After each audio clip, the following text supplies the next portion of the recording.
Hey, everybody. Welcome, welcome, welcome. So glad to be here with all of you. Um, we're just going to have yet another late night conversation. So hit the like button, hit the subscribe button, the notification bell. It's going to be a fun evening. Happy to just engage with all of you. Was on this morning. I'm on tonight. So let's do it. Of the American century. I say that the century on which we are entering can be and must be the century of the common man. A radical redistribution of economic power. I mean, we know that racism is just a byproduct of capitalism. Everything would be all right if everything was put back in the hands of the people. We need a government that will make sure Americans are taken care of and organize the economy to serve the people, not the profits of a wealthy few. We now have the techniques and the resources to get rid of poverty. We got to start getting out there with the people. Get out of the movement and get to the masses. We need a government of action.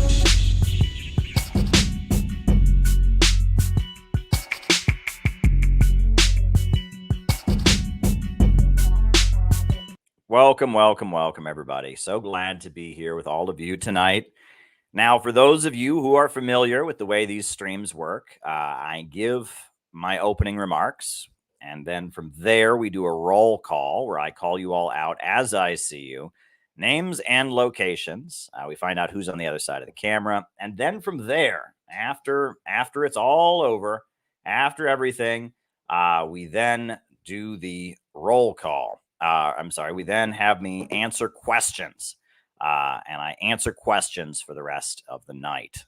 So if you have something you'd like me to talk about in the second half of our program, by all means, send me a super chat, send me a Rumble rant, send me a Rockfin tip, and I will do my best to answer it. I will give you some kind of answer, most likely in the second half of our program. If there's something you want addressed in the second half of the show, Rockfin tip, super chat, Rumble rant. That's the way you get me to talk about it.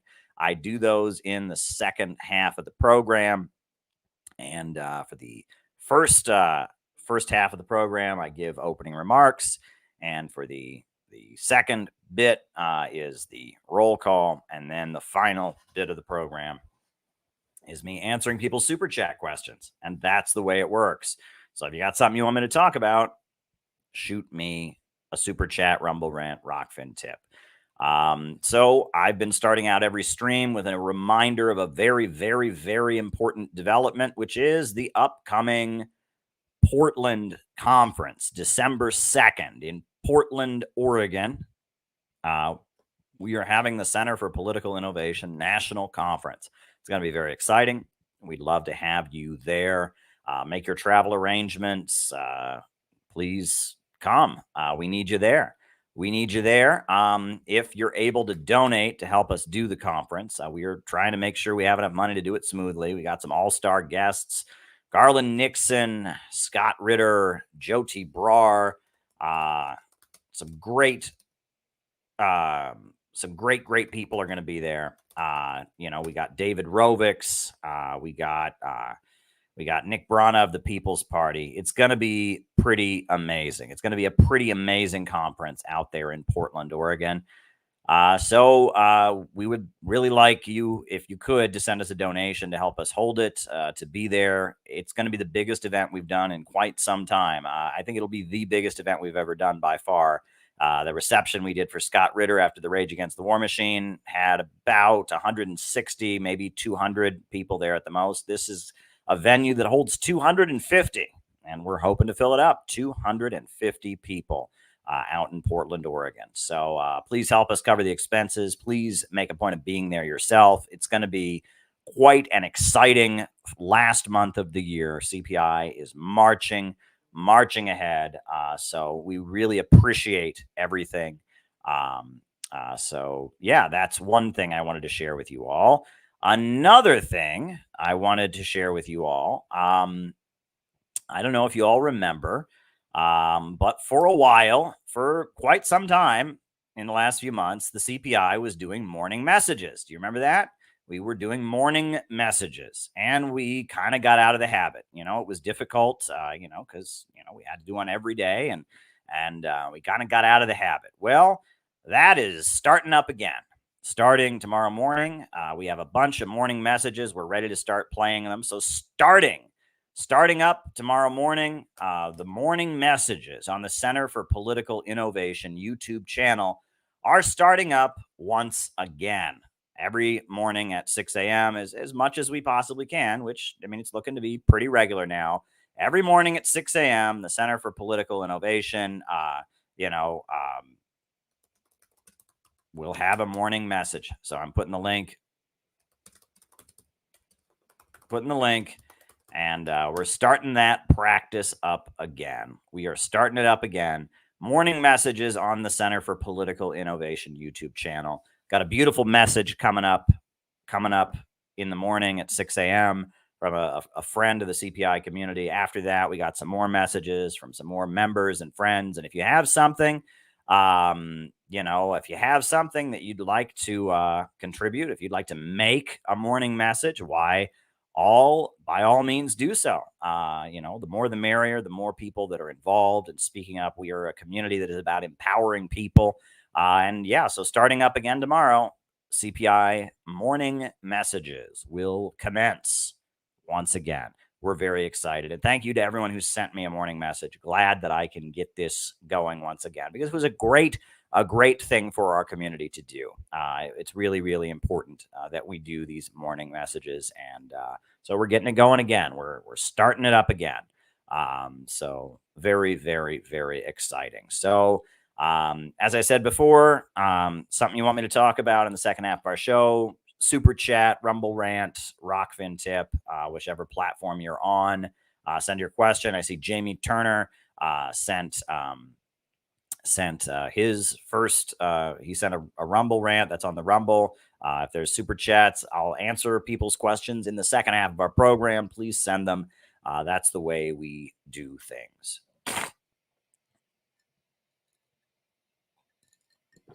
So, folks, I'm starting my opening remarks tonight. A lot of things are happening in the world. A lot of things to be aware of. Just thought I would give you kind of a rundown. Now, if you're part of the Jimmy Dore,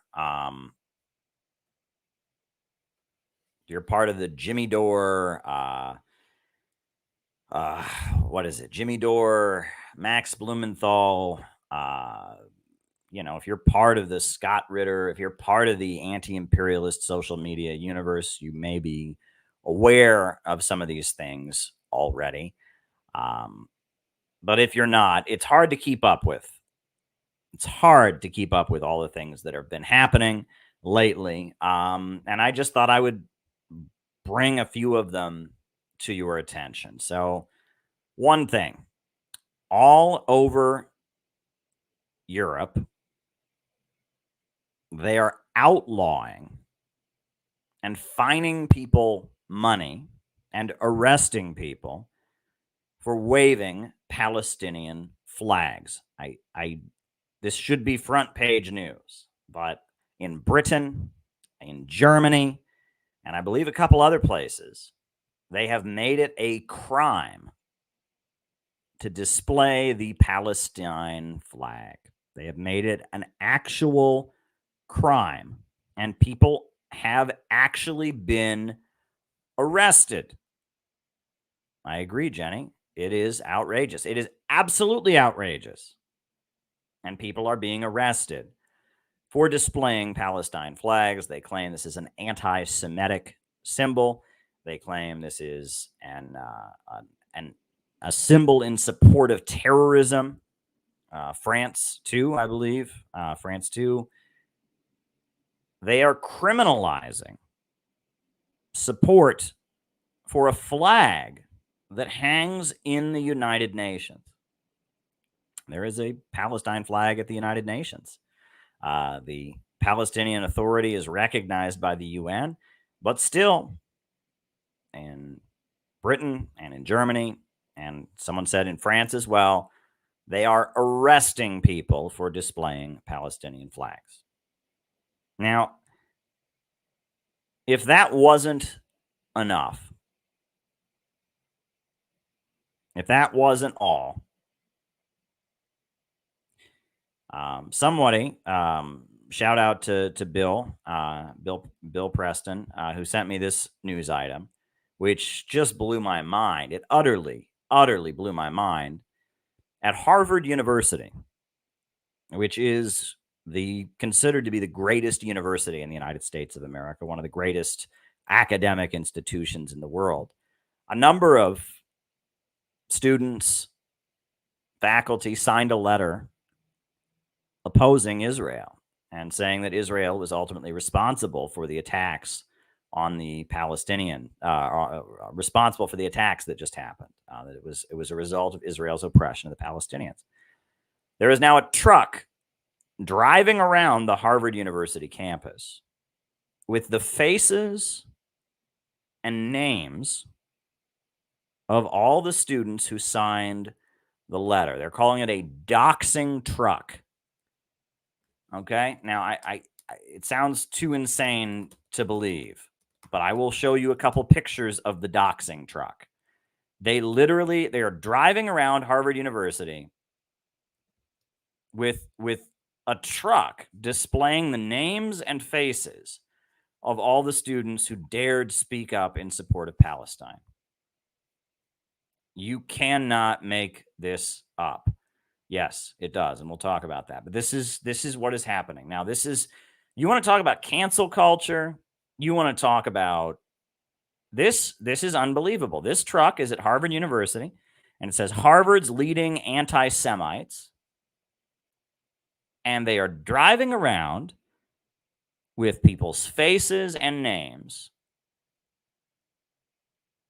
to try and, it's not enough to smear people on the internet, but no, they now have a truck circling around the campus displaying the names of the students who signed the petition.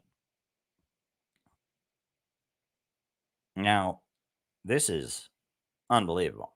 And this takes cancel culture and doxing to a whole new level. This is really, really something. This is happening. We should all be aware of this. This is kind of important stuff. You would think that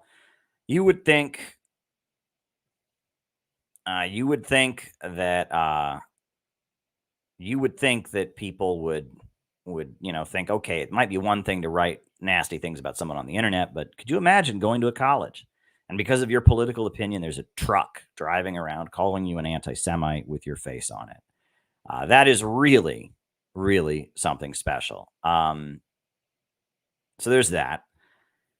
Another thing, I don't know if folks saw, but the big claim that was floating around social media and was repeated by Benjamin Netanyahu, I believe it was repeated by Biden and some other people, was that the Palestinians had beheaded 40 babies. Pretty disgusting, isn't it? Pretty awful thing to do.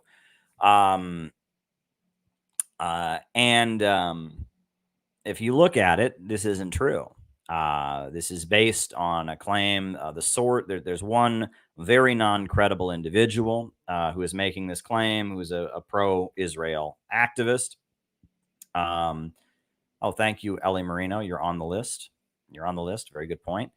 And in addition to that, there was a journalist who said this on air, on television, and turns out she was lying. She didn't actually see any beheaded babies. There are no verified claims of any beheaded babies as of yet, even though that was floating around, even though that's been used by government officials. As of yet, there is not one confirmed report of an actual beheaded baby. But yet, that claim was all over social media. Pretty awful, right? Pretty awful. All over social media, it was reported that the Palestinians had beheaded not one baby, but 40 babies. Now we're learning that they have not yet found one claim of a beheaded baby. Furthermore, there were some pretty gross, nasty pictures floating around social media of babies that had been burned or whatnot. We now are finding out that many of those pictures were created by artificial intelligence, AI. A lot of those pictures were not real. Surprise, surprise. People like Ben Shapiro and others. And this is what's so annoying about this. And this is how you can tell that this stuff is selective. All kinds of people in the right-wing, pro-Israel, and in many cases, the left-wing, parenthesis, pro-Israel, right? I shouldn't say parenthesis, quotation mark, the left wing in quotes, if that's, but what does left and right even mean now, right? And forget the parenthesis thing. That was a slip of the tongue. Quotation marks, what does left, what does right even mean at this point, right? It doesn't, these things are losing their meaning anyway. But many left-wing voices, many right-wing voices have said things that we are now finding out within hours of them saying that they were not true. They were not true. They were just not true. Many of these things that are widely reported, they are just not true. There were no beheaded babies. There were pictures floating around that were really horrifying, that were fake. But you'll notice that it's not destroying the careers and reputations of any of these people. If I were to come out, if God forbid RT or Press TV or one of the anti-imperialist voices got up and was saying something that was so blatantly false, they would never let us hear the end of it. Don't believe anything this person ever says. Oh my God, it would be the end of their career. But Ben Shapiro can send out faked pictures of artificial intelligence, and he just keeps going ahead, right? Outlets can repeat about beheaded babies when there were none, and they can just keep going. No one's going to stop watching CNN because they lied like this. No one's going to stop watching these outlets. All the cancel culture, all the outrage is selective, right? People can just blatantly lie, but it reinforces the mainstream pro-Israeli narrative, so they get a pass on it. Meanwhile, people can tell the truth and just say something that goes against what we're all supposed to believe. They're probably going to pick up on the fact that I accidentally said parenthesis instead of quotation marks a second ago. Maybe they'll cancel me with that.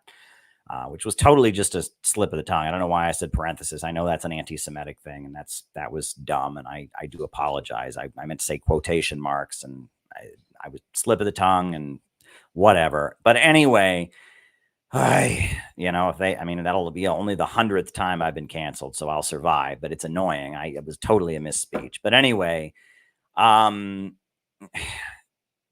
just shows you how selective all of this is. They choose who gets canceled over things. They choose who spreads falsehoods, and it's fine. They can just get away with it. It is all controlled and selected. And that is what is so annoying about this whole situation, is it is all very contrived and very controlled from above. And it's not about what people say. It's not about what people do. It's about who the people manipulating the algorithms, who the tech monopolies, and who the FBI and the Pentagon, who they choose to promote and who they choose to oppose. And that is so obvious here. It's very, very blatantly obvious here. Meanwhile, all right, I'm not even going to show the video on here, but, the gray zone was able to go to some of the pro-Israel rallies that have happened over the past few days. And there were people at the pro rallies saying, kill every last Palestinian. And, does that result in widespread outrage about pro-Israeli voices? No, it doesn't. No outrage, right? No outrage whatsoever. Meanwhile, there's endless outrage here in New York City about the pro-Palestine rally that happened.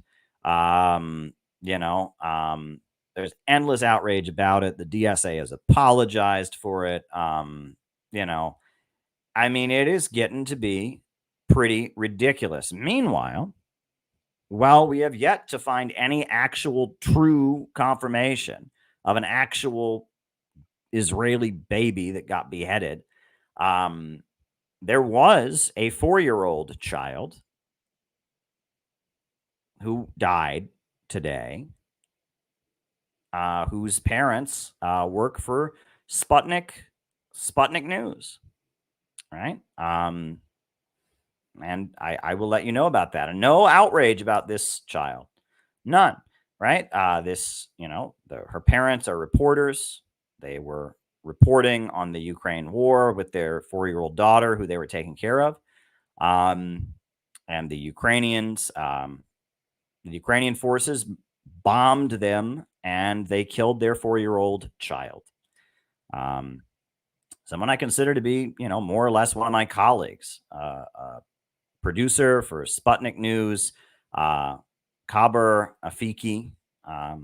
There was a strike on the place that he was doing his reporting in Russia's Belgorod region. There was a strike on that. It was yesterday. And he was severely hurt and injured. He's 29 years old, but his 4-year-old daughter was killed.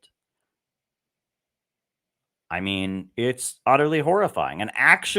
This is actual. We have the name of the child. We have her name, the child's name.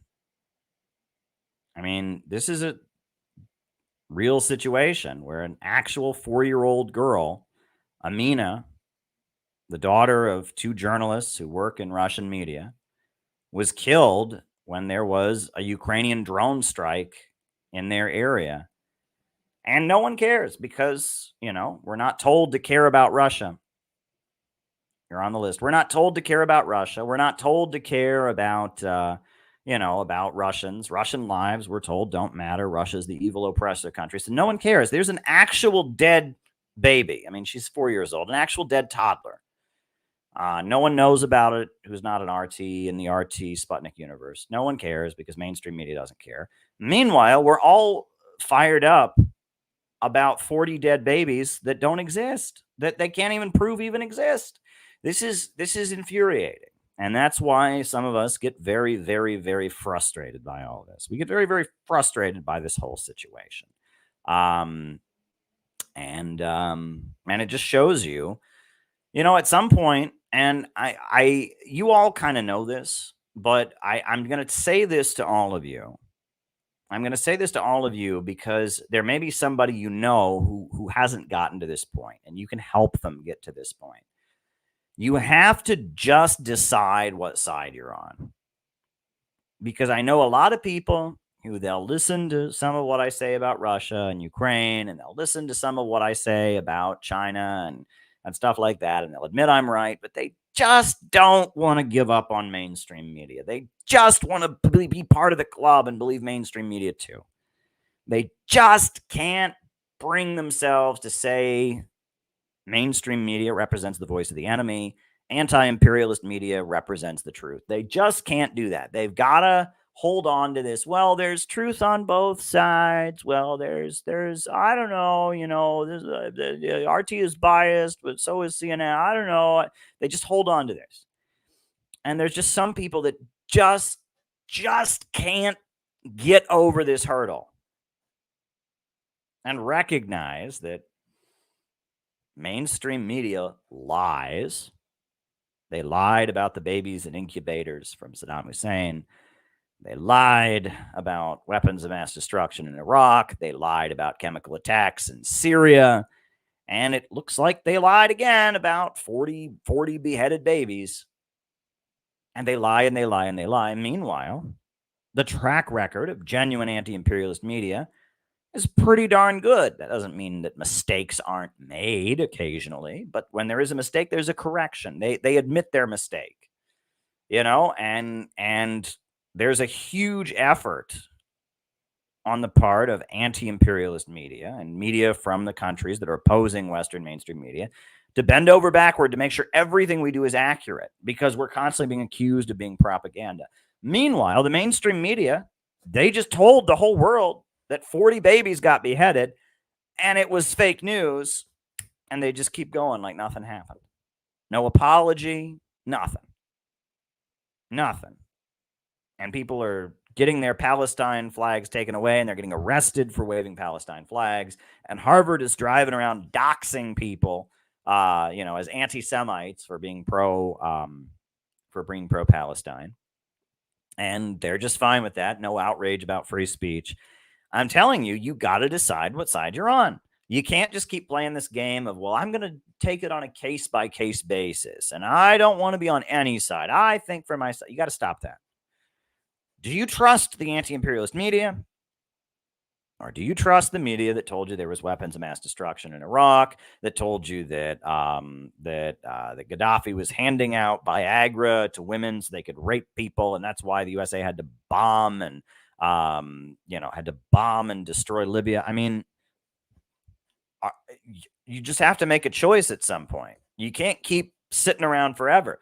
There's one side that has lied to you over and over and over and over again. Every U.S. war starts with a lie.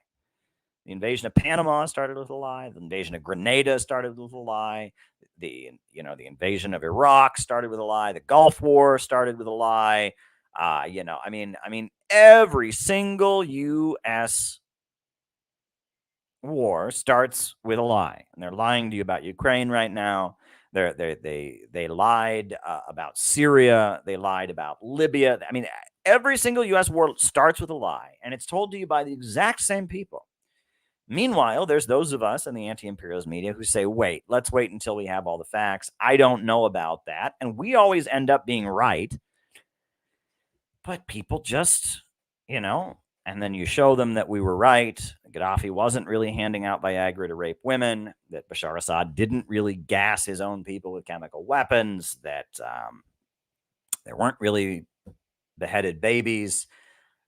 All of you show this to people, right? And that wasn't the only lie floating around. They claimed the Palestinians shot up a concert and killed a bunch of people. 250 people were killed at this concert. Now we find out, no, there was a concert and people fled. People ran away. That's all. I mean, we don't, maybe somebody died, but wasn't, this idea there was 250 people killed at a concert. That didn't happen, right?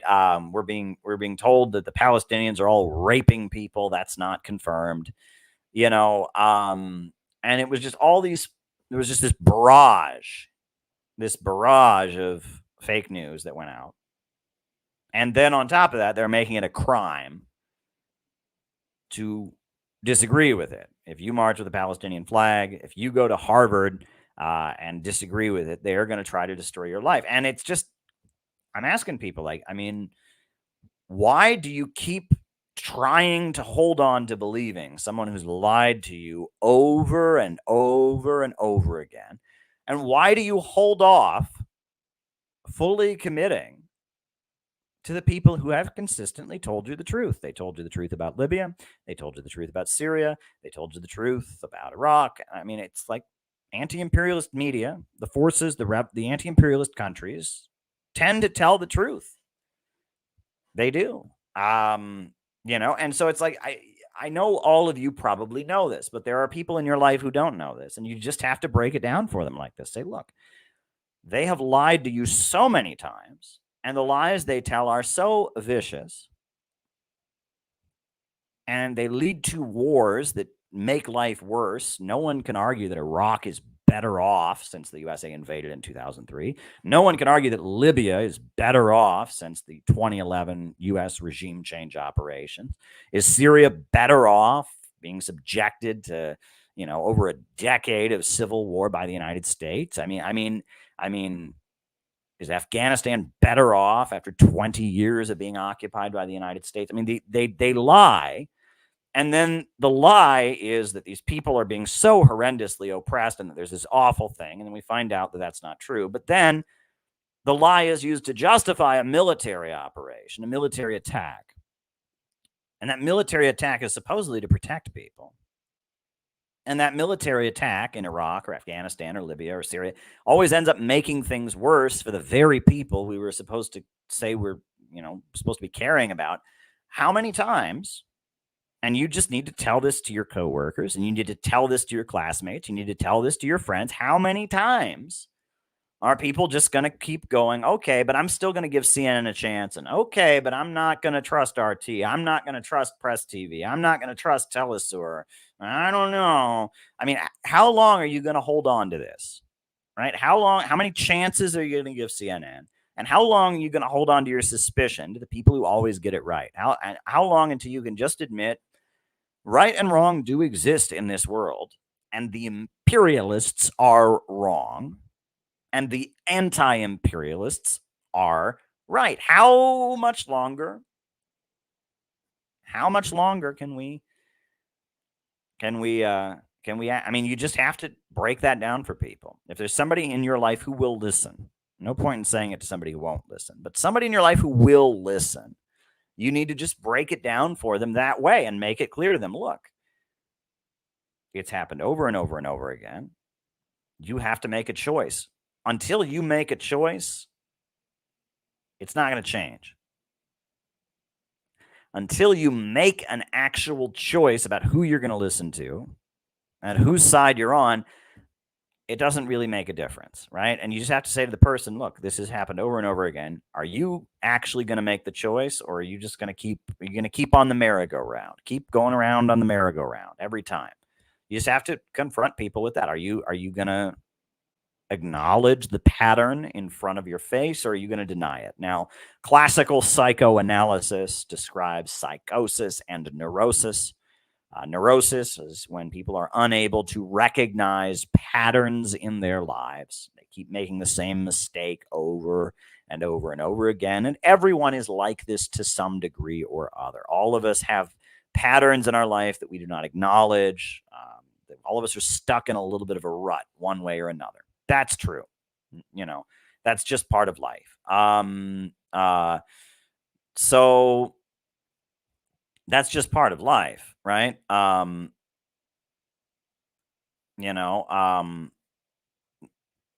Everyone's neurotic a little bit, but that's neurosis. Whereas psychosis is when people are delusional and they are seeing patterns that are not there, when they are hearing voices that are not there, when they are making up events, and that's a different level of insanity. Psychosis is extreme insanity. Neurosis is something that all of us struggle with to some degree or other, and both of them are rooted in how the human mind interprets patterns. That's the classical psychoanalytic understanding of the human mind. Now, there's a lot of people who criticize Sigmund Freud and say that stuff is a bit outdated. I know there's a question someone's asking me about Fred Newman in here, and I'll answer that. You're on the list, by the way. And good questions are coming in, and I'm happy to be on here and answer questions. We're doing 2 streams a day. Probably won't be able to do 2 streams tomorrow because of what's going on with the UN Security Council meeting that's happening tomorrow. But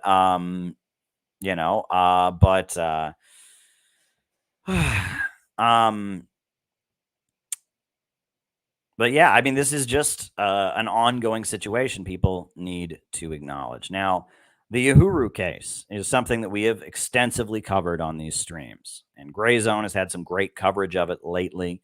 We are involved. The Center for Political Innovation is involved in the Uhuru case. It is probably the most important legal case in the United States right now. The U.S. government,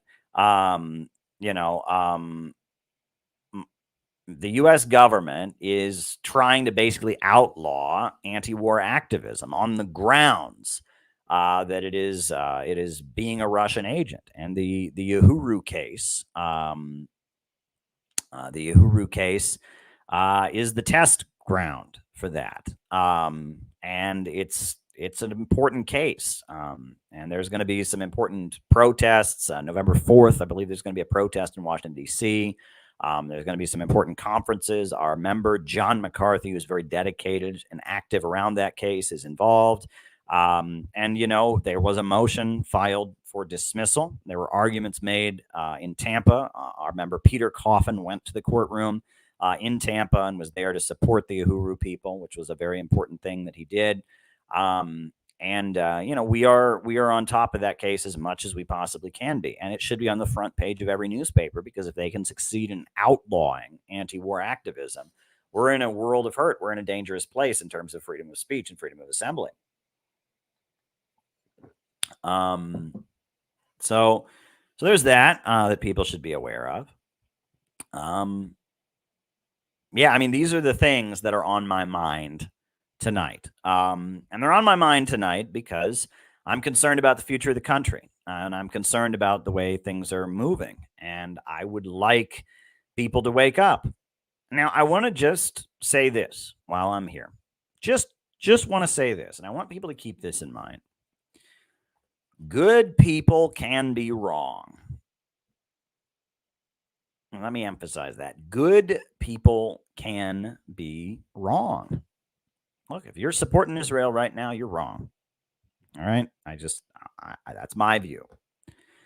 But I know some good people who are wrong. And it breaks my heart to see good people who take the wrong position feel like we have to be enemies, because we don't. I worry about that because, I know for some people, the Israel-Palestine issue is not an academic issue. It's not, right? For some people that are Jewish Americans, they've got family in Israel,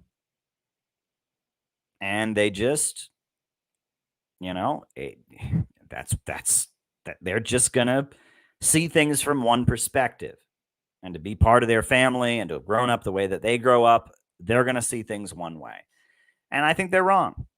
I think they're absolutely wrong. And if they want to argue with me, I will argue with them. But I still can be their friend. And we can still be in solidarity on other issues. I'm definitely willing, if they want to engage about the issue, to tell them how wrong they are and present them with a very passionate and well-researched interpretation of events from our side. But that doesn't have to end our friendship. And it worries me because I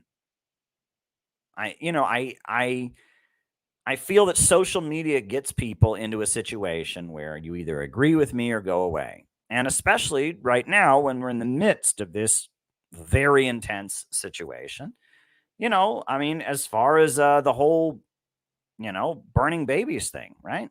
It was a lie. But did everyone who believed the lie, does that make them a bad person because they got lied to? No. Right. And that the Palestinians are on a battlefield. They're shooting and there's war going on, but we're not. Okay. We're here in the United States trying to figure out how we can get our country out of a rut.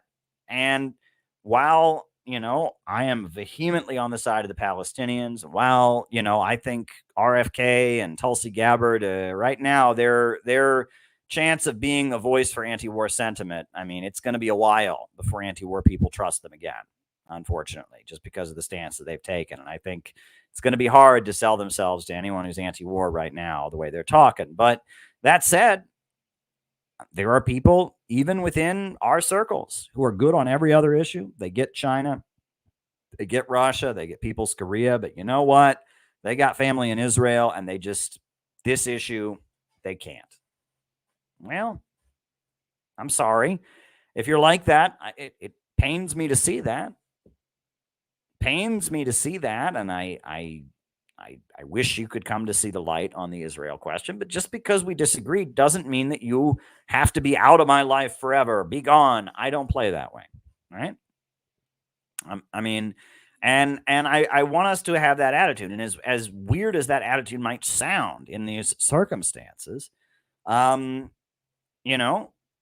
are people in our circles who are wrong on this question, and we need to make sure that even though we may vehemently disagree with them and be very frustrated, we need to make sure that we don't communicate to these people that we're bloody enemies forever, because we're not, right? And again, this isn't what people want to hear. This is not how you get views, right?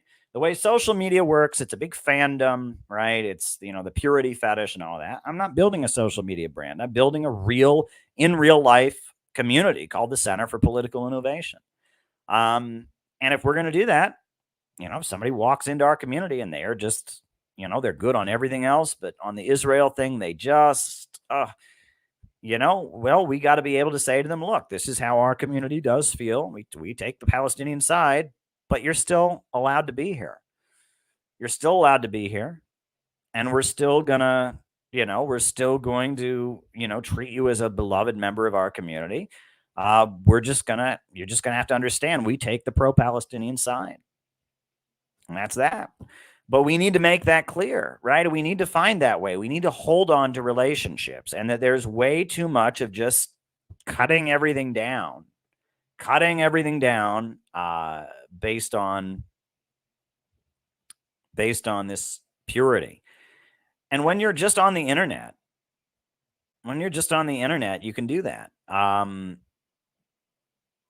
Right? You can do that. You can just cut out everybody and cuss somebody out for disagreeing with you. But if you're going to build an in real life organization, there's going to be people that are really good on a lot of issues, but not so good on other issues. And you got to find a way to maintain that relationship.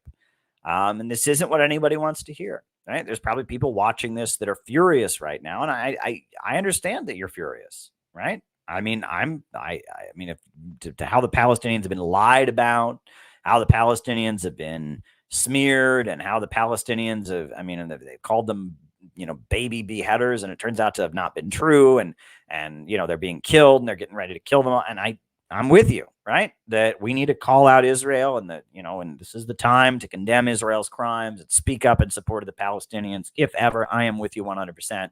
There's some people that just aren't there yet. And I think, honestly, they'll get there. I think some of them will come along, but they won't come along if we just be gone, bad person. We gotta look. I am in this to build an in real life community of people that can actually get things done. And there's not enough of that now. Like, the Center for Political Innovation is a real community with real people in it. And that means that, we're going to have to find ways to work with people. So I urge you, if there's somebody in your life who's just wrong on this question, and you've argued with them about it until you're red in the face, find a way, maybe avoid the person for a month. Maybe avoid the person, but don't end the friendship. That's what I'm urging you not to do. Don't end the friendship, because there's just been way too much bridge burning in our community, way too much bridge burning, way too much cutting people off. And that there are people that are able to grow on this point. And I see the people in the chat disagree with me, and I understand why you disagree. And I'm not disagreeing with your sentiments, but I would like people in our community, right? I would like people in our community to consider how much better it is to hold on to relationships than it is to throw them away, when there could be a time when somebody is a potential friend on some other issues. And that's not what people that are chronically online want to hear. And that's not what people that are trying to be righteous want to hear. Yeah, there you go.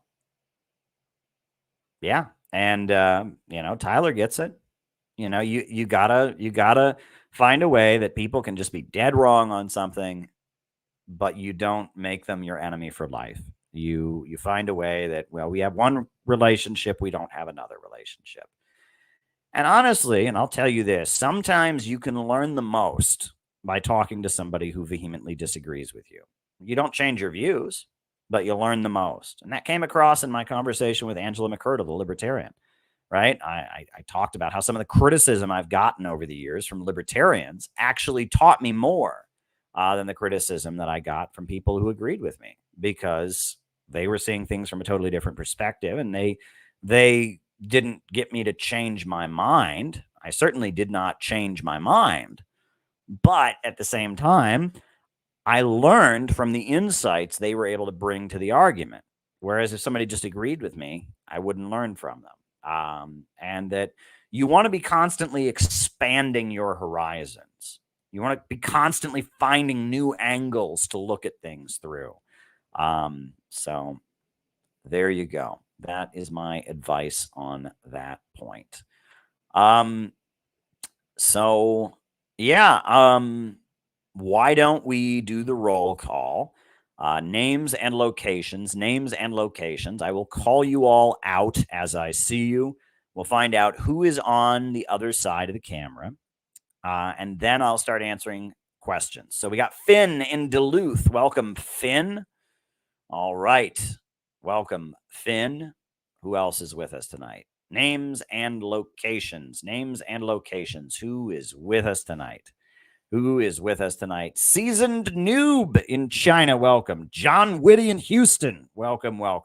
Killian in Milwaukee. Nina, saddest spot in Kansas City. Oh, Nina, we're sorry you're struggling. Steve in Boston. Jenny Lynn in Cincinnati. Ryan in Kansas City. Tyler in Missouri. Binghamton in New York. John McCarthy in Chicago. Neil Frazier in Hong Kong. Ohio. Balthazar in Oakland. Blitz Jenny. Temple City, California. Patch in Arizona. Minor Threat in California. Bob Troy in New York. St. David's, Bermuda. Alex from Brazil. Real name in Kansas City. Dan Fenton from America. Now, would that be South America, Central America, North America, or America, or America? Anthony in Detroit, Jamie in St. Paul, Colin in Greensboro, Germany, up all night for your show. Thank you, Karen, and thanks for asking about the Uhuru case. Moonlight Beach in California, David Rennie in Hamilton, Ontario, Saviero Falioni in Mexico, Gabby Hernandez says, free Palestine. Absolutely, Gabby, and I am with you 100%. Now is more the time than ever to speak up in support of the Palestinians, to call out the fake news and the lies. All right. So the first super chat question, it's actually a Rumble rant. Oh, and we got Boris in Illinois. Boris is in Illinois, and he's on the Rumble. And we have a Rumble rant question. As an American, the Kashmir conflict seems difficult to understand. Do you have any insight into it? Well, at risk of embarrassing myself, I'll tell you how I understand the Kashmir conflict. Here's what I understand. A couple other names. We got Jose from Newborough, Tasha in Alfred, New York. There we go. My understanding is that when Britain was the colonizer of India, part of the way people were oppressed and part of the way they kept the country divided was by playing up religious differences. And these are kind of ethnic differences as well, right? In most of the world, right? In Ireland, for example, right? If you're from a certain neighborhood, you have a certain name, you're a Catholic. If you're from a certain neighborhood, you have a certain name, you're a Protestant. You can never have entered a church in your whole life, and you're that. And in a lot of the world, that's how religious differences are. You know, in the Middle East, you are a Sunni, you are a Shia, you are a Jew, you are a Christian. Not based on what you profess, but if you're from certain communities and certain names, it's more of an ethnic thing. Jamie in Boise, Idaho, Chris in Salt Lake City, right? And that's important to remember, okay? And that's a way of understanding this, that we've kind of gotten away from that in the United States. We don't think of Catholic neighborhoods in America. We don't think of Jewish neighborhoods in America. We don't think of that because, you know, we're in a kind of a more post-religious society. But in societies that are more traditional and more tribal, you know, one's religion is more of a statement about where they grew up, what their economic and socio and ethnic background is, than it is about their personal profession of faith, right? And that's important to keep in mind. And in the part of the world that, you know, where India and Pakistan are, the way people were heavily divided was, are you a Hindu or are you a Muslim? And when India got its independence, etc., there was a border drawn, and Pakistan was for the Muslims and India was for the Hindus. And that was the way this was settled. However, there is a territory called Kashmir that has a lot of Muslims in it that ended up on the Indian side. And India insists it's theirs. And Pakistan says, these are Muslims, this is ours. That is my understanding of the conflict. Now, I'm sure that there are people watching this. I just did a podcast with Jyoti and Harpal Brar where they went into great depth about this. I'm sure I got a lot wrong there. I'm sure there's people in that part of the world that are watching, that are seething now and saying, Caleb, you got it all wrong. And if I would love to bring someone like that on here to explain how I got it wrong. You can do that. I'm fine with that if you do that. But that is my understanding of it, is that Kashmir is an Islamic Muslim territory that somehow ended up in India's territory. Pakistan says, well, we're the Muslim part of this region, so this is ours. And India says, no, it's not. And that's the divide. Historically, there's been a lot of oppression of Muslims in India. But then there's also been, Saudi Arabia set up what's called Deobandi schools in India, which are Wahhabi extremist schools. And there's been some terrorism by people trained at these Deobandi Wahhabi schools in India. I actually went to a great seminar about Deobandism. And that's where I met Tulsi Gabbard. She was one of the speakers at it. There was an event about the Deobandi, the funding of Deobandi Wahhabi extremism. These schools that were funded by Saudi Arabia in India that promoted radical Islamic extremism that have led to a lot of terrorism in India as well as in Pakistan. That's where I met Tulsi Gabbard. She was a speaker at that event. That's the only time we've ever met. So, I do know that, her people read my stuff and all of that, but that's the only time we've ever directly interacted, was that when we spoke at that event years ago about the Deobandis, which was a very important event to go to. And it was about, I didn't know what a Deobandi was, but it's a really big, important, if you're in that part of the world, it's a really, really important thing. So Jamie Turner, I hope that was a good way of answering that question. Someone who's much more familiar with the situation could do a better job. That was my understanding of the India-Kashmir thing. If you have a morning message, John McCarthy is saying, remind people where to send the morning messages. Oh, but actually, before I go there, Ellie Marino, she said Puerto Rican flag has been outlawed at times in Puerto Rico, right? And she's in Rockfin, so Rockfin first. That is true, and that is fascinating. But Puerto Rico is a U.S. territory. It's not a state. It's never been granted statehood. And the people there there's like a colonial relationship there. They don't have, they don't have senators. They don't have representatives who couldn't vote in the Congress. They don't have electoral votes in the elections. But yet the USA controls Puerto Rico. And as you can see, there's been some pretty brutal oppression rained down on Puerto Rican independence activists and others. And I guess part of that has been the outlawing of their flag, the outlawing of the Puerto Rican flag. So there you go. There's been many Puerto Rican independence activists who've been imprisoned or arrested. There's been armed confrontations, and the Puerto Rican independence struggle is one that continues. And I believe that if Puerto Ricans want to separate from the United States, they have that right. They have that right. That's what I would maintain that. You're on the list.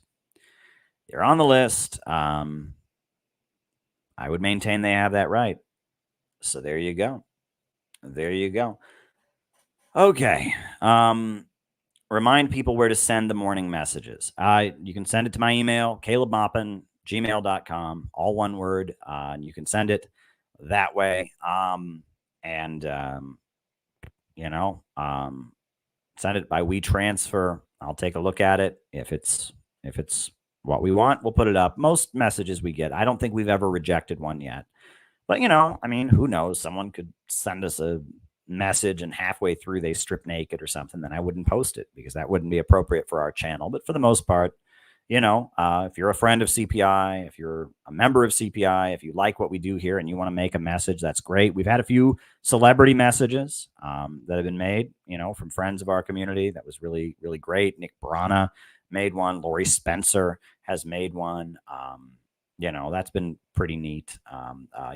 Jeff Young has made a couple. I guess he's now joined the Center for Political Innovation. He's a CPI member. He's on our Zoom calls every week. We're happy to have him. Jeff Young of Kentucky, he joined. We're happy to have him as a member. And there you go. Does banning Palestinian flags violate international law? Good question. That is a good question. I don't know. I would think that if you're a UN member state, and now that the Palestinian Authority is a UN member state, their flag is displayed at the UN, it would be very difficult, very, very difficult for a country to justify outlawing that. But then again, Russian flags have been outlawed in a number of, and the NATO countries have largely outlawed the displaying of Russian flags. They seem to have gotten away with that, and Russia's a Security Council member of the UN. In my view, waving a flag of a country, is a way of expressing freedom of speech and freedom of assembly. So if a country is recognizing human rights, outlawing the displaying of one flag, you would think that would be a violation of human rights. Now, some people say, well, what about the Nazis, Caleb? Well, the Nazis, they don't exist anymore. They're not a country anymore, right? The Nazi Germany, the government has been overthrown. Now Germany has that other flag. So that's not the flag of an actual country anymore. That's a historical flag associated with some pretty vicious crimes against humanity. It's not the flag of an actual country any longer. So there you go. There you go. That's my thoughts on that. But it's absolutely horrendous. And they banned Russian flags. They banned Soviet flags in a number of places, right? I think was it the Czech Republic and Poland have some pretty harsh anti-communist laws about communist symbols and flags. So it's not unheard of that people would do such a thing. So there we go. All righty. This is an interesting one. Want to hear your thoughts on The Good Place? Well, it held me and my wife's attention. I did watch it. We did watch every episode of it from the beginning to the end. It was entertaining. I thought the first season, maybe the first couple seasons, the liberal nature of the show was particularly obnoxious, and I complained about it on this stream at the time. The first couple episodes was making it very clear that their understanding of good and evil was good people are wealthy urban NGO liberals. Bad people are people who do regular working class jobs and aren't socially conscious. And that became very, very obnoxious in the first couple seasons. I found that it was very much for the first season and a half, it seemed to really be NGO propaganda. The projection of what a good person was somebody who works for a George Soros NGO for a living, or somebody who works at Google. And their projection of what a bad person was somebody who works at a call center, or somebody who works for McDonald's because they're serving people fattening food. And that was very obnoxious. There was like a social justice bias in it that lasted for maybe the first season. And I think perhaps it lasted, but after that, at the beginning, I guess what they were doing is they were trying to make a point of how morality is a very hard thing to calculate, and it's not clear what right and wrong is. So it's kind of making a postmodern point. But for the first bit, they still had you believing in right and wrong, but the right and wrong they were professing was very much a college liberal right and wrong, and that was annoying. So there's that. The other thing is, I will just throw this out there, right? I mean, if anyone cares, maybe you don't. The whole premise of the show is a complete denial of Christian theology, right? If you read the epistles, right, the Gospels of the New Testament and the epistles, if you read them, it makes very clear, that there is no point system. There is no you don't go to heaven because you do good things. You don't go to hell because you do bad things. That, I mean, it is repeated over and over and over again in the Christian teaching that we're all sinners. None of us, if there was a point system, none of us would make it to heaven, right? So, and I think the show kind of gets that. The show kind of gets that. However, that said,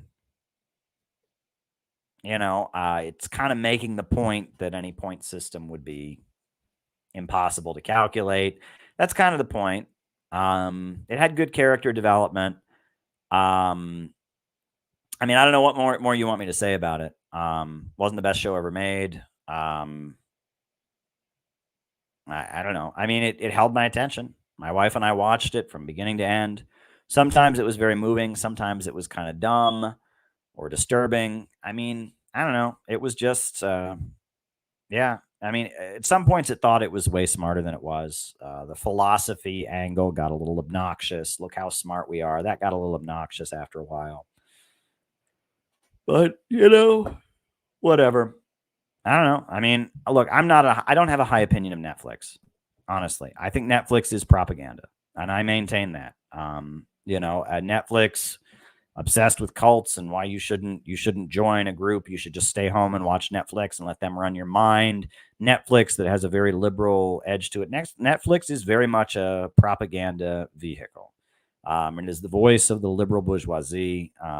Susan Rice was in the Obama administration, was on the board of it. So something's on Netflix. That's, an argument against it, right? And I'm on Netflix. They made a whole series on Netflix. Not a whole series, but they made a series on Netflix called How to Become a Dictator. And I am apparently prominently featured on a couple of the episodes. When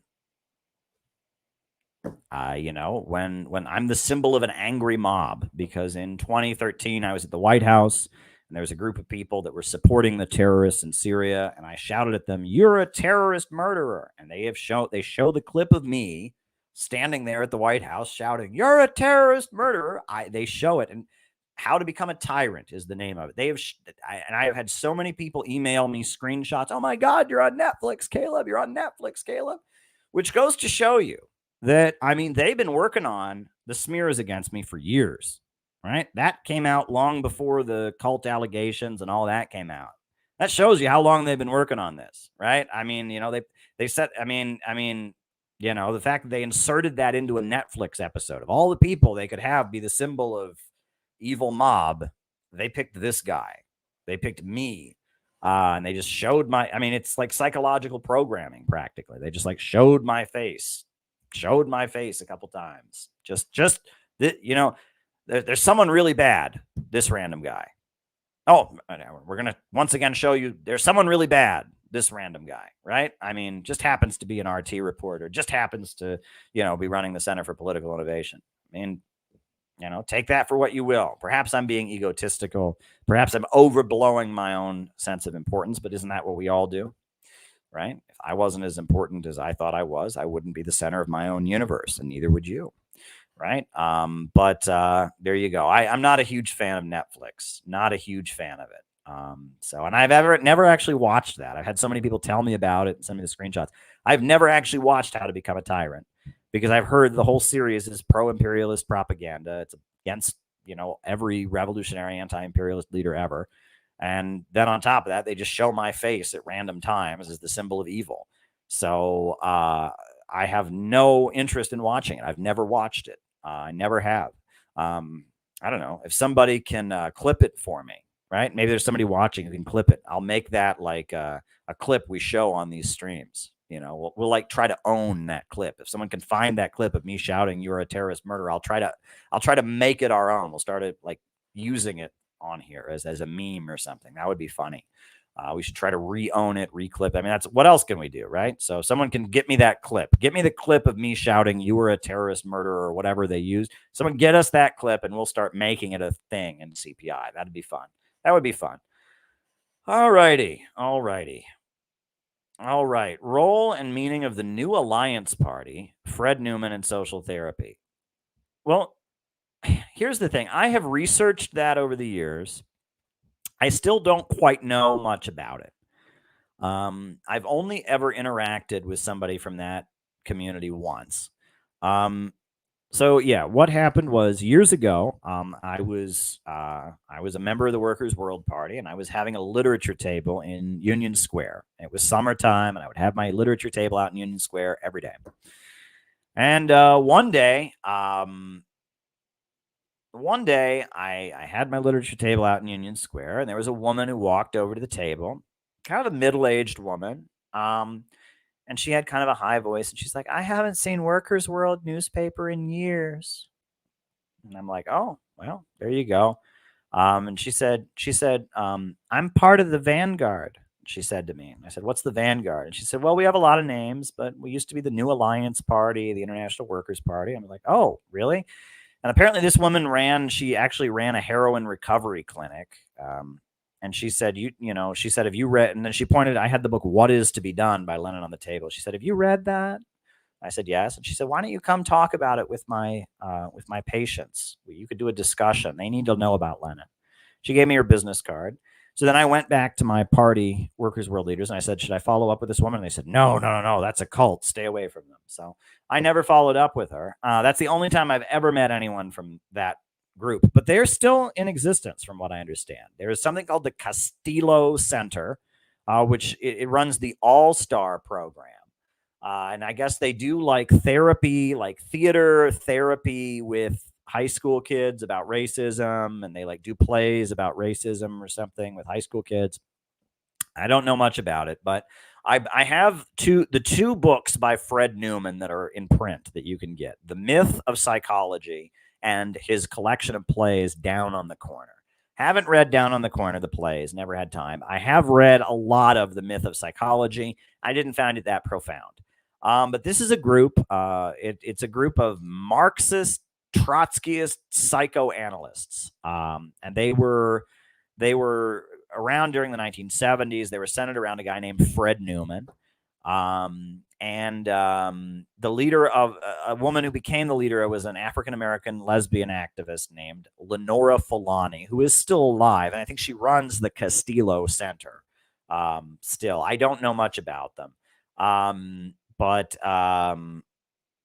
Yeah, I mean, I really don't know much about them other than that. They were supporters of the Reform Party and Pat Buchanan in the 90s. And they are like Trotskyist psychoanalyst Marxists. And I read Fred Newman's Myth of Psychology. I didn't really find it to be that profound. He talks about transference and the Freudian concept of transference. He talks about depression and how the problem is capitalism, and it's not just a mental illness thing. It's so widespread, depression, in our society, that it's something wrong with the society. You can't just call it a mental illness. I don't remember much else. And there's a couple videos of Fred Newman on YouTube you can watch. Not much there. I really, I didn't find his interviews to be that profound. So honestly, I can't really tell you much about the Newmanites because, people call them the Newmanites, the followers of Fred Newman, New Alliance Party, the International Workers' Party. I forget what else. They had a couple other names. And they're still around apparently, but they're not, you don't see them as, if you go to an anti-war protest, if you go to one of the Palestine rallies, there'll be somebody from the Spartacist League will try to sell you a newspaper. Somebody from the Workers' World Party will try to give you a newspaper for free. You will never see this group, right? They're not part of the Marxist community. I don't really know that much about them, to tell you the truth. The Newmanites. I do know that they're partially responsible for Mayor Bloomberg getting elected mayor of New York City because they ran the New York State Independence Party, and they were largely responsible for giving their ballot line, the New York State Independence ballot line, to Michael Bloomberg, and then Michael Bloomberg won, and the votes he got on the independence ballot line were kind of pivotal. So I don't know. I mean, there's a lot of these groups, though, I must say. There's a lot of them, okay? In the 1970s, there was a fight in the ruling class, and because of that fight, just kind of like the English Civil War, right? The capitalist class was fighting against the king, and so they fomented a lot of, they called them the dissenters, these radical sects, to fight the king. Well, in the 1970s, there was a fight in the ruling class, and both sides fomented various groups that were allowed to flourish because they were useful to one side or the other. And because of that, there were many, many of these groups. And, a lot of them just fell apart, but some of them are still around. But a lot of them went places you wouldn't know that they exist. They went somewhere else and they're still around, but they're not around in a visible way. That, in the 70s, if you were going to protests or whatever, you would see all these groups. And now some of these groups are still in existence, but they've found a way to exist where for example, in Chinatown, there's many, many Asian American nonprofits and NGOs, like liberal Democratic Party, Asian American community organizations. Like there's one called CAV, the Committee Against Anti-Asian Violence. There's a number of those. Well, most of those come from the Communist Workers' Party, the CWP. Margaret Chin, who's on the New York City Council, was a leader of the Communist Workers' Party at one point. But they just kind of became Democrats. But the way that they still exist is they have these like Asian American empowerment nonprofits, and there's a lot of them in Chinatown. In Lower Manhattan, Chinatown, there's a lot of these Asian American community empowerment nonprofit, whatever you want to call them. And they're just Democrats, and a lot of them support Israel and stuff like that. But if you really dig deep, the people that are on the board of directors 50 years ago were Maoists. And there's a lot of stuff like that, especially in New York City, right? It's no secret that, the neocons, the big neocon intellectuals were all once Trotskyites, right? Irving Kristol and Max Shachtman and, those people, well, they continued to exist, but as conservatives, right? And there's many examples of things like that. The political atmosphere changes, and these people, and that's the Newmanites. I don't know if they still call themselves communists. I don't know. Maybe one of these days I'll walk over to the Castillo Center and say, hey, are you guys still communists? That probably wouldn't be a great way to start the conversation, but they still have their building where they do their plays.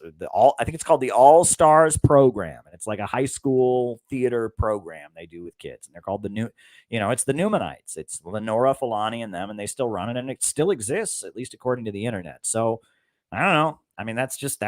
That's a rabbit hole here in New York City I have never dug into. But if you go around, there's other things too, right? There's communist groups that people, there's what is it? NATLFed. You ever heard of NATLFed, the National Labor Federation, right? Apparently they have an office in New York City now. I've heard the National Labor Federation. And they were the Provisional Communist Party. You can read all about them. They were all kinds of scandals, but you wouldn't know they exist either. They looked like some kind of nonprofit that feeds homeless people or something, and you would never know they were communists. But if you dig deep enough, you'll find out they're still, they're the National Labor Federation. They're the followers of Gino Parenti. There's a lot of this that goes on. So I'm not going to defend or denounce, look, there's a lot of people that get called cults. There's a lot of people that get called extremists and all of that. Are the Newmanites that? I don't know. I wasn't impressed with their writing, but you can't judge these groups by their writing, I must say, right? At the end of the day, you have to judge these groups by what they can actually do. I've never encountered that. So yeah. But I think I have Lenora Fulani's autobiography around here somewhere. The Making of a Fringe Candidate, I think is what it's called. So, it's just, I've read about it, but I've never, other than that one time, the woman came up to my literature table, and I was in a group that was, they didn't want me to follow up with her. So that was the end of that. But, I don't know. There you go. This is a rabbit hole you can go down. There's a lot of groups like this. A lot of groups that have just gone one way, and you would never know that they are who they are. And it's kind of weird to think about. There's some groups that are still what they are. Workers' World Party, they've kind of gone woke, but they're still out there being Workers' World Party. They're still out there with the signs. They still got a newspaper. The Revolutionary Communist Party, again, their rhetoric has really, they've kind of, lost the class struggle and economics part, but they're still out there talking about get down with the revolution, man. The LaRouche people, right? They're still out there talking about the British Empire, but now, now they've really gotten into a mode of promoting Russia and China and defending Russia and China, which didn't used to be their bag, but they're still the LaRouche people. They're still out there. You can still see them and all of that. There's a lot of these groups that they've morphed into something completely different. And I think that's kind of what has happened with the group you're asking about there. They've morphed into something different. They're still around, though, to some degree. I don't know how active they are. I don't know how many members they have or whatever, but Lenora Fulani is still doing stuff. And they have this building. They have the All-Stars program, which is supposed to be like a high school theater anti-racist workshop thing they do for kids or something like that. So they still exist. They still exist. And there's groups. So there you go. All right. Is radical Islamic terrorism? People are freaking out.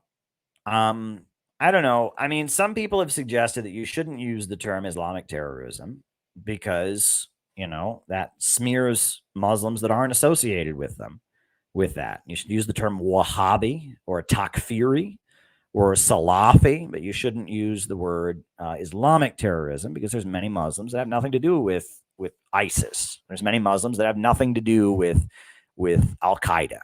As far as Hamas, well, we know that originally the Palestinian resistance was largely secular, right? It was led by Marxists. You had, I think, the leaders, there was the PLO, the Palestine Liberation Organization, and it was led by Yasser Arafat. The Popular Front for the Liberation of Palestine, the Democratic Front for the Liberation of Palestine.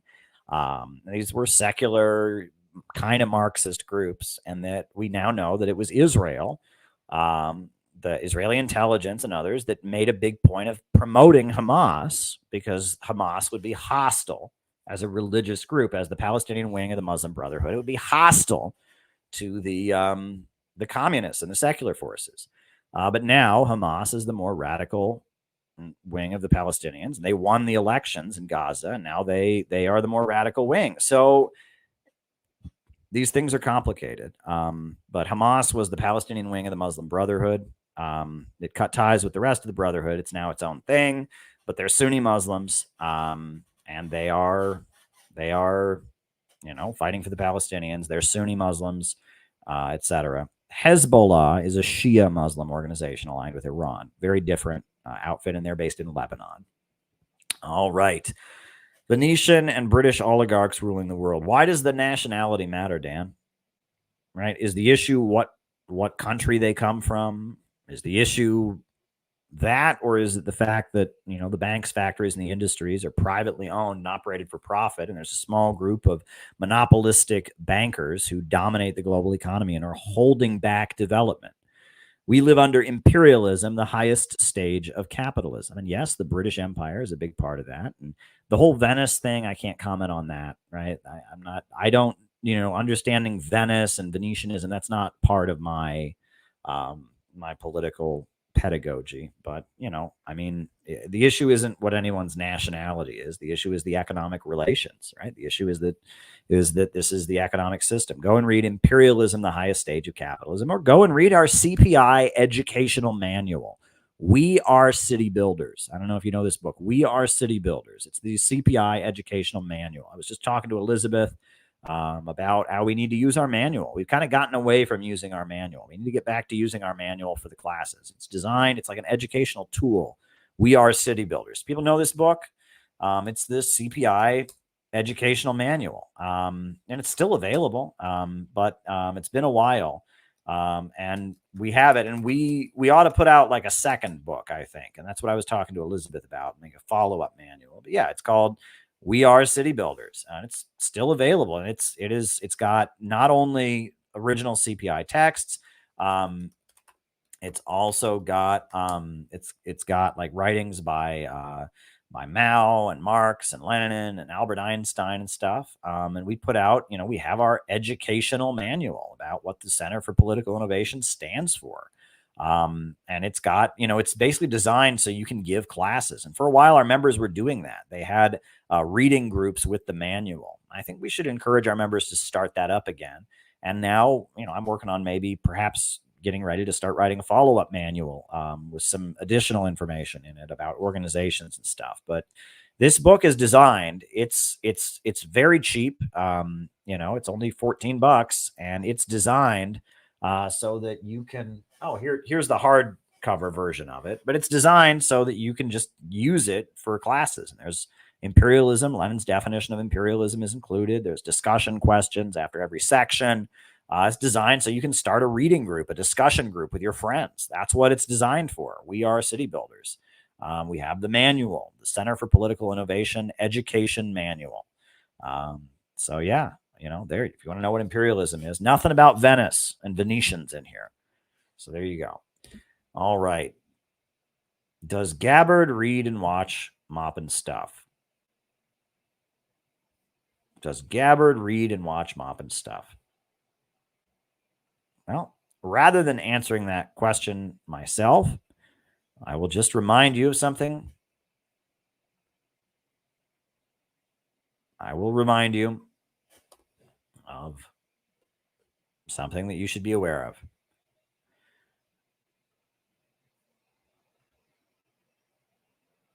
Here to promote Russian and North Korean foreign policies. She may not understand that, but she's being used by people like Dennis Kucinich and others to do that.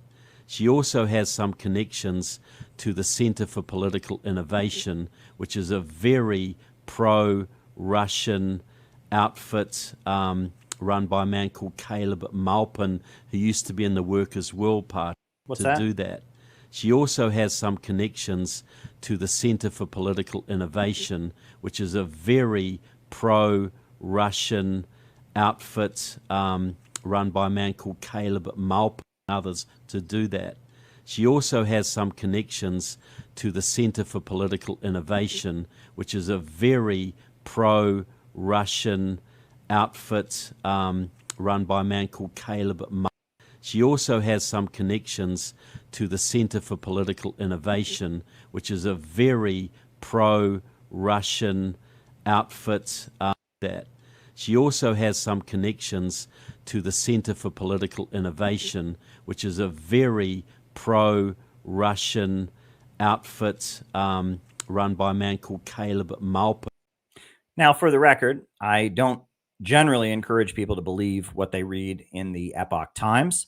But that Trevor Loudon is a reporter for the Epoch Times, and that is what he believes to be true. So take that for what you will. There's also been times that it seems like she's directly quoting my Kamala Harris book. She's talking about it. I've made video streams about that. But yeah, there you go. And now the next question, profile of patsies that the FBI and CIA select. Well, usually they select people, and this is something I know to be a fact. They select people who go by Dan Fenton on YouTube, right? This is a really common thing. And they ask super chats that cost $1.99. This is a really important part of their profile. They tend to have emojis that look like, that's how you can tell. I mean, if anyone does that, if they go by Dan Fenton on YouTube, if they give super chats for $1.99 and they have a profile that goes, then they're probably an FBI, CIA patsy, Dan. So just be aware of that. I'm joking, of course. I'm joking, but it's like, I'm joking, but Dan, I what do you want from me? I mean, I don't know. I don't know. I mean, people say that what's his name? Lee Harvey Oswald was a patsy. He had certain ways of behaving. We know that they tend to target people that are not well. We know they tend to target people that are that can't exactly know what they're doing. But I don't know. I mean, why don't you ask them? Maybe you should call the FBI and ask them, hey, who do you use as patsies? Maybe you should give them a call and ask them. I don't know. I just sometimes I appreciate I appreciate all questions. If you send me a super chat, I will send you an answer. But usually it is not, well, not usually. Usually I give an answer that is what you're looking for. But occasionally I just give an answer that that is not what you're looking for, Dan. I don't know. I don't know. He got $2 to give. Exactly. All righty. All righty.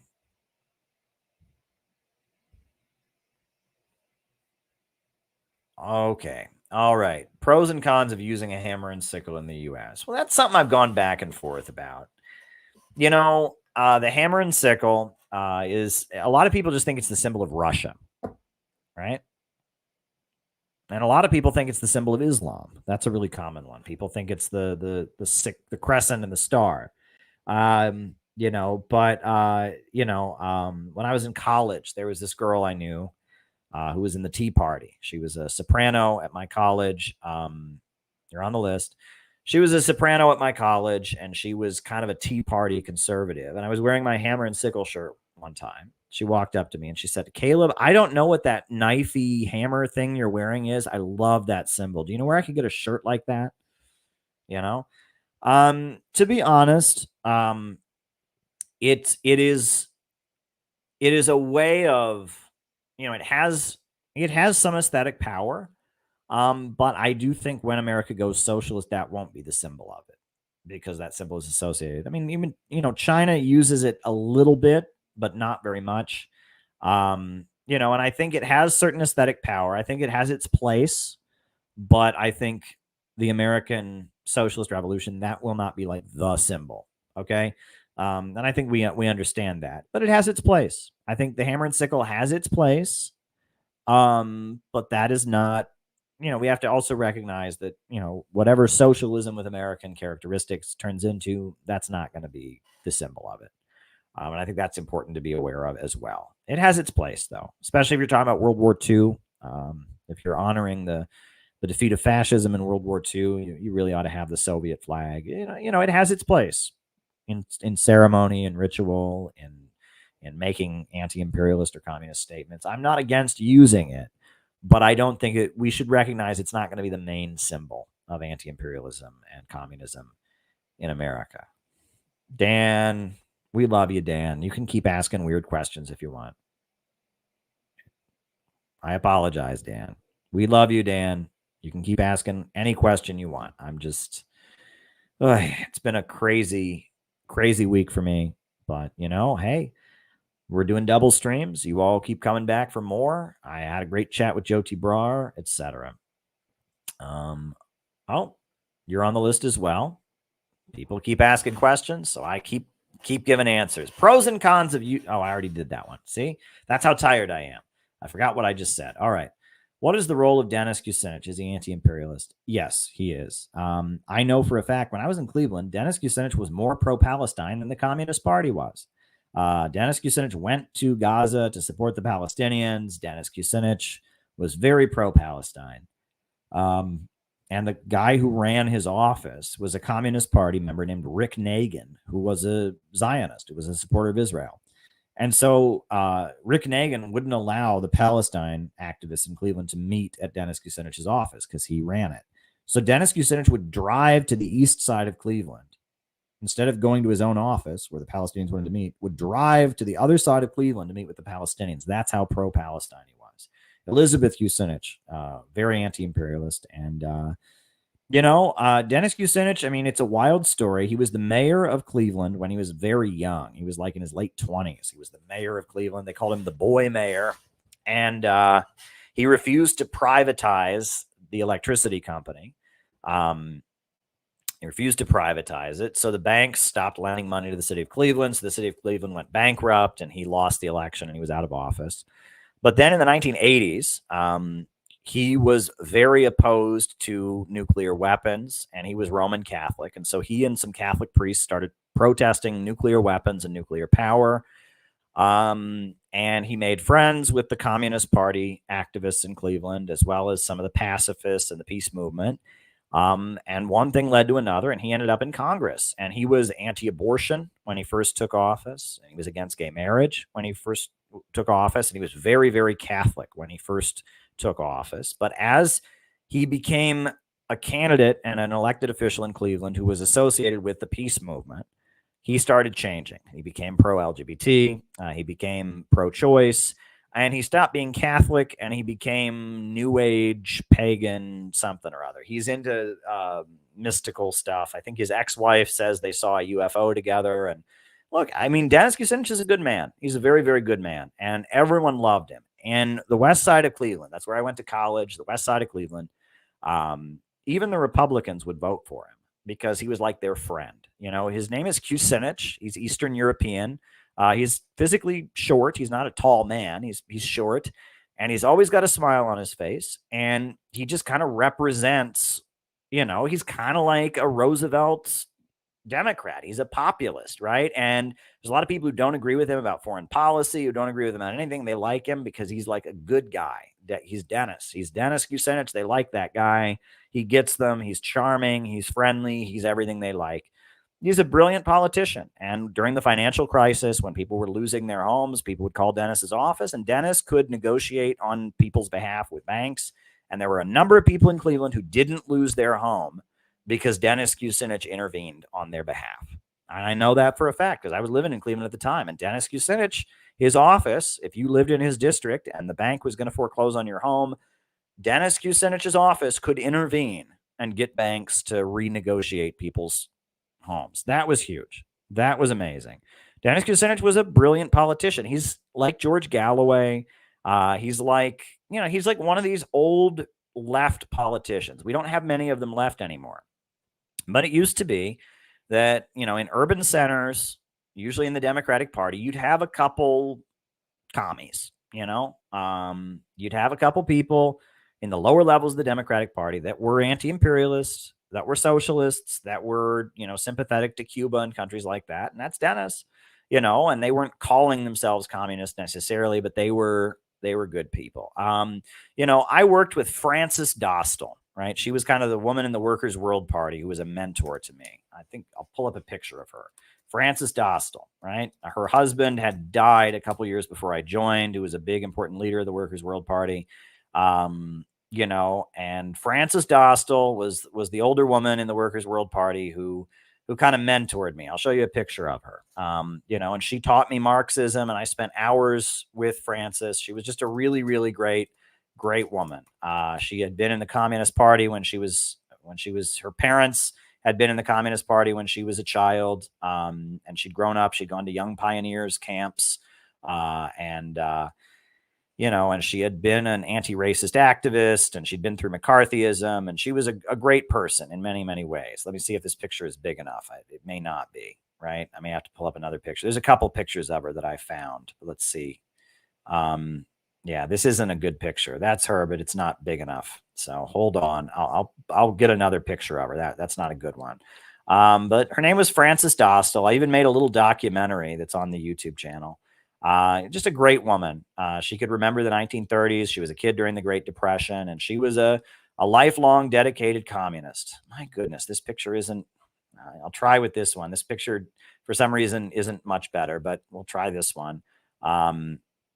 She was a lifelong dedicated communist, and she lived in Cleveland. And she and her husband, Ted Dostal, you know, they were well-known communist activists in Cleveland.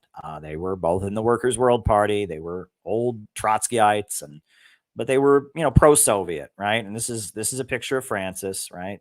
Retirees need secure pensions, bail out the people. That's her. You know, she was a great woman.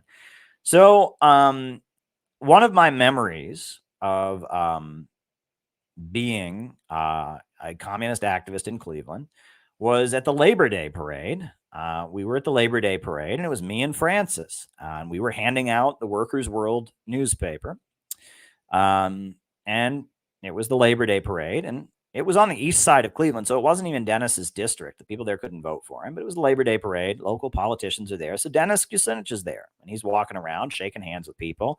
And I'm standing there with Frances, and I've got the Workers' World newspaper. And Dennis Kucinich recognizes Frances Dostal, and he says, "Ted was a great man, Frances. Ted was a great man." And she said, "Thank you, Dennis." And he knew who Ted Dostal, her husband, was. He recognized her, and he knew that her husband was a local communist activist who had gotten arrested at anti-war protests. And he said, "Ted was a great man, Frances." I remember that. Another memory I have of Dennis Kucinich was that there was one of the local Palestine groups was having a fundraiser.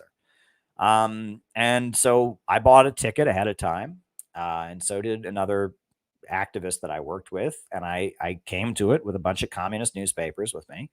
And, we got there, we handed our ticket to the people, and they're like, "All right, you're sitting here." And they took us to a table. They sat us right next to Dennis and Elizabeth Kucinich. And so I'm sitting next to Dennis and Elizabeth Kucinich at the table there. I turned to this older communist woman I'm with, and she's like, "I ain't moving, right? This is my seat, says it on my ticket." She's like, "If they try to make us move because we're next to the famous people, we ain't moving." And I smiled and I said, "That's a good attitude." We were convinced they would make us move. They didn't make us move. We sat next to Dennis and Elizabeth Kucinich for the entire evening.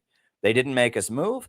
And as soon as Dennis Kucinich, sat down or whatever, he saw the stack of Workers' World communist newspapers in my hand, and he took one from me, and he folded it up, and he winked at me like, "I know what that is, kid."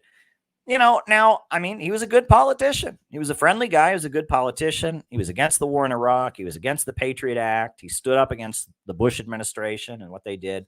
I feel good about Dennis Kucinich. I know he's working with RFK right now, but, RFK is pro-Israel. Dennis certainly is not pro-Israel. He went to Gaza. He risked his life in Gaza. So Dennis is Dennis. He's a good guy, right? I don't know. I have good feelings about Dennis Kucinich. Oh, wow, even another one. Okay. I mean, they just keep coming. All right. I'm in a spacey, tired mood, and this is when I'm just talking about whatever. All right. What's the difference between socialism and communism?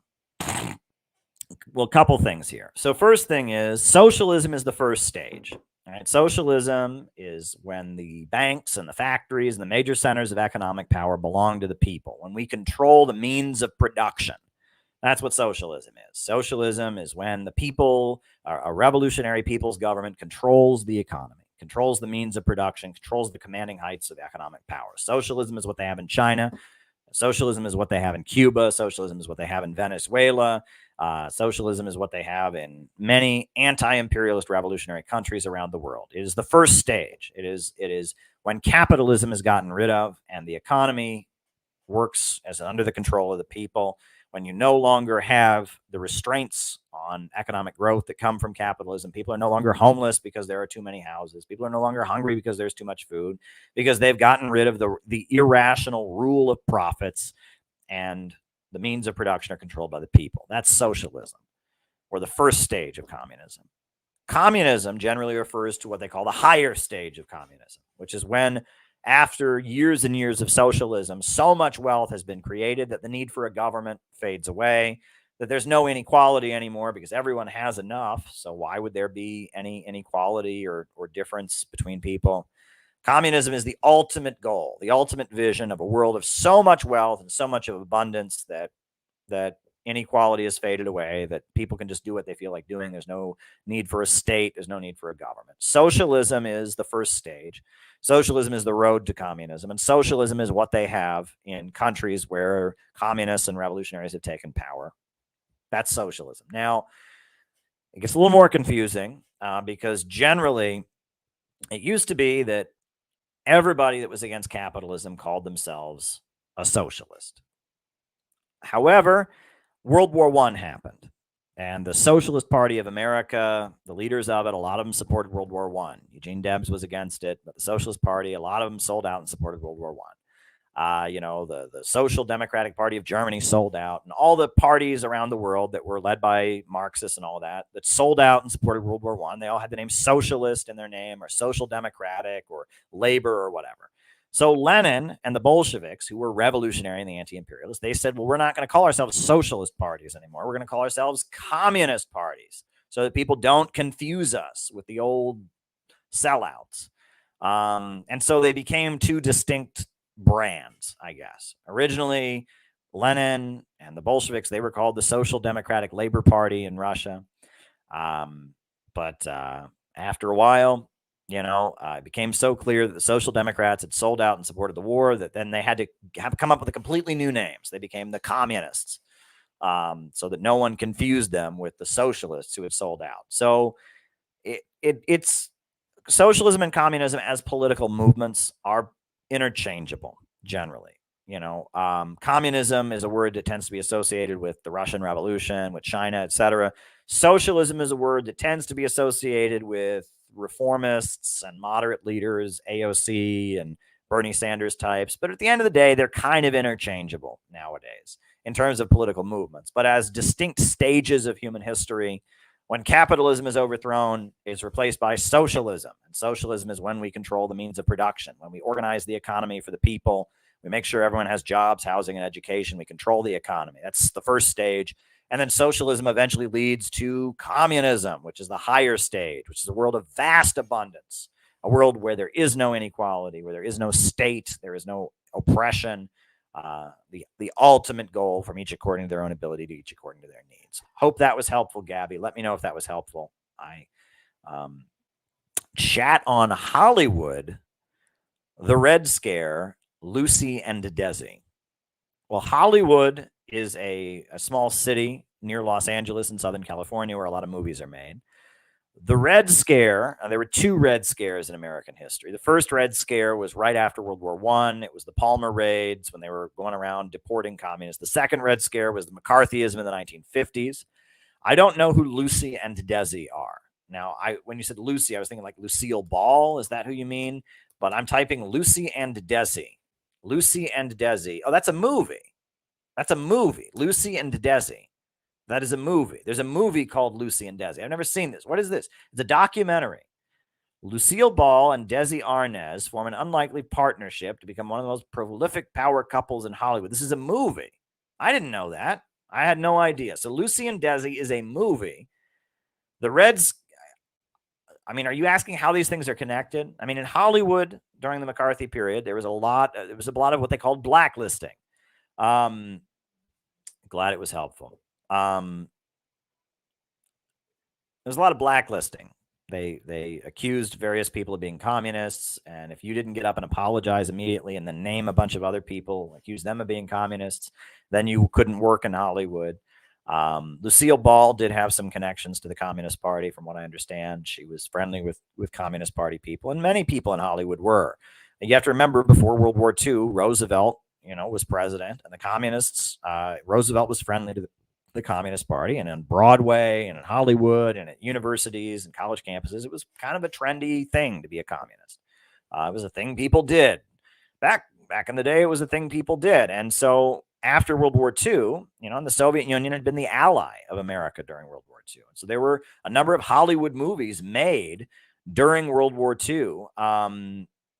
There were a number of Hollywood movies made during World War II that were pro-Stalin. There's a movie called Mission to Moscow, which is all about how Stalin is being sabotaged by Trotsky. It's a great movie. There's a movie called North Star, which is about a Ukrainian village that gets invaded by the Nazis, and the people of the village come together to fight the Nazi invaders. It's a great movie. And there were a number of very pro-communist Hollywood movies that were made. But then after World War II, suddenly the communists were the enemy again. And because Hollywood, you have a lot of writers and intellectuals and people like that. A lot of Hollywood actors, writers. Charlie Chaplin had to leave the country, and Dalton Trumbo had to move to Mexico. And a lot of very good screenwriters and actors couldn't work because they were labeled communists. I assume that's what that movie is about. I haven't seen Lucille and Desi. I've never seen that movie. I didn't know it was a movie, but Lucille Ball did have some connections to the Communist Party. There we go. Isn't there a part of your interview where the Iranian president says he doesn't consider Al-Qaeda and ISIS to be Muslim? That would be a good clip. That's a good idea. That is a good idea. Yeah, I'll have to go see about clipping that. That's a very, very good suggestion, John. You are full of great ideas.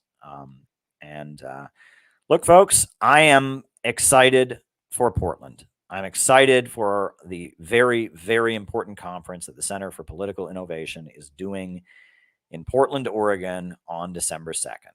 It's very, very important, you know, and it's going to be a very, very important event. So we need to raise money for it, and we need to make sure that auditorium is full of people. And those are not easy tasks to accomplish, but we can do it because we have a group of people that are very, very dedicated to what we're about. So I encourage you to be there, make your travel arrangements, send us a donation if you can. That would be great. We need all the help we can get. You know, these are wild times, but we keep persevering and doing all the hard work. We will not surrender. Dare to struggle, dare to win. All right, folks. It's been a weird day. I'll probably be back tomorrow late at night. I don't think I can do a noon stream tomorrow because I'm covering the UN Security Council meeting. But I'll be back late at night tomorrow morning. Tomorrow we'll do a late night stream, and I think Saturday we'll do a noon stream again. We're just going to keep going. Thanks, everybody. Dare to struggle, dare to win. Oh, Portland is going to rock. Do what you can to go. Very good, reestablishment. He gets it. It's going to rock. Very good, reestablishment. You get it. You get it. All right. All right. I am going to put on the closing music, and I'll be back tomorrow night. There we go. It's going to be a very interesting UN Security Council meeting tomorrow. I can't say too much about it, but it looks like I don't want to let the cat out of the bag, but there's going to be a very, very important guest at the UN Security Council meeting tomorrow. Someone who's a very good friend of our community is going to speak to the UN Security Council tomorrow. So tune in, 10 a.m. Great meeting. All right. Talk to you all later. Of the American. I just put on the intro music. That's how spacey I am right now. It's been a wild day. All right. Wrong music. All right. Hold on. Thanks, you all. Closing music. Upsurge. In the struggle against U.S. imperialism is now emerging throughout the world. Ever since World War II, U.S. imperialism and its followers have been continuously launching wars of aggression. But the people of various countries have been continuously waging revolutionary wars to defeat their aggression. And while the danger of a new world war still exists, and the people of all countries must get prepared, revolution is the main trend in the world today.